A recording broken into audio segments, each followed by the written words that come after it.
that are not true. And have a real conversation back and forth rather than judge them. They could still they may never believe it, or it might not change their minds, but we don't know that. But to allow them to say it and there's no response, particularly, and it doesn't have to be the trans issue. It could be a friend who had another issue that made them slip.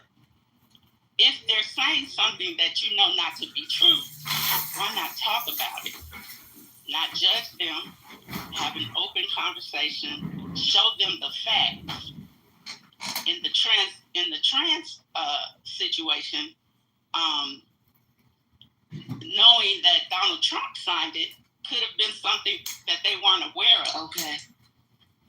Right? But we don't know because we don't communicate. We got to get better at telling the real issue and not what the GOP tells us the issue is, because that's what they do. And that's really good, too, that you have that information, because it shifts us out of having to be defensive when you actually have the real fact about that. That's really a cool point. You know, I'm listening to this, and I'm thinking about something that happened before the election. I was out having coffee with a relatively new friend, somebody who does not consider herself political. She told me that her fiance was Republican. She wasn't sure what she was going to do as far as voting. And we started to talk, and I was like really trying to get her on Team Blue. And I did something which I've always known to do, which is to find the personal, find the place where something really hits somebody in the heart. So we started talking about abortion, about women's rights, about women's bodily autonomy. And she's a very cool woman in her mid-50s who has a career and mom of 3 boys and, you know, really empowered woman. But we started to have that conversation. And I'm getting into, you know, abortion can be really, really touchy. And as we talked, her eyes started to well up.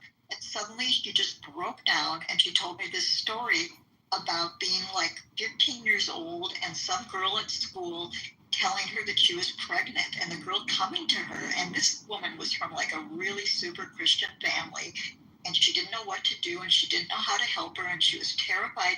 And she finally, just her heart knew that she needed to help the girl, and she went to her mom, and she got her mom to help get the girl the abortion. And it was like the dam broke, and it became very personal for her, the whole issue.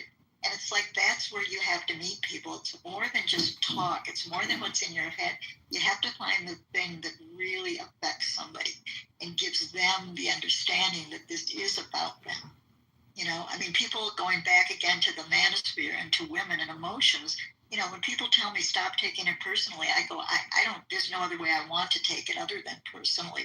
If you can make it personal with people, that's the opening in my experience. So, again, I don't know what law you're referring to that Trump signed, but that's not the issue, right? The issue is this perception, right? The Dems put off a perception that, you know, I often say the Republicans are in denial about climate science, the Dems seemingly are in denial about biology. And that is a perception, right? And them, the reason, again, presidential elections are an individual thing, but it's a team sport, right? The red team puts up this perception that with respect to that particular issue, they're going to protect the kids, right? They're going to protect their daughter who plays sports from having to compete against a guy, right? That's the perception that they put up. I'm not going to get into the arguments about the fact that there's only a handful of them that actually compete, but that doesn't matter because their perception is their reality. And the blue team does a terrible job of, one, taking a common sensory position, number two, and two, dispelling this perception. That's a problem. And me having a one-on-one conversation is not going to solve that very macro problem that they have. I have to kind of agree with both of you. But especially the lady Deborah, you're right about, you know, having a conversation with people. But once they have certain things in their mindset, because if you knew, you know, Trump's base is a lot of evangelicals, okay? And their whole mindset is Christian nationalism.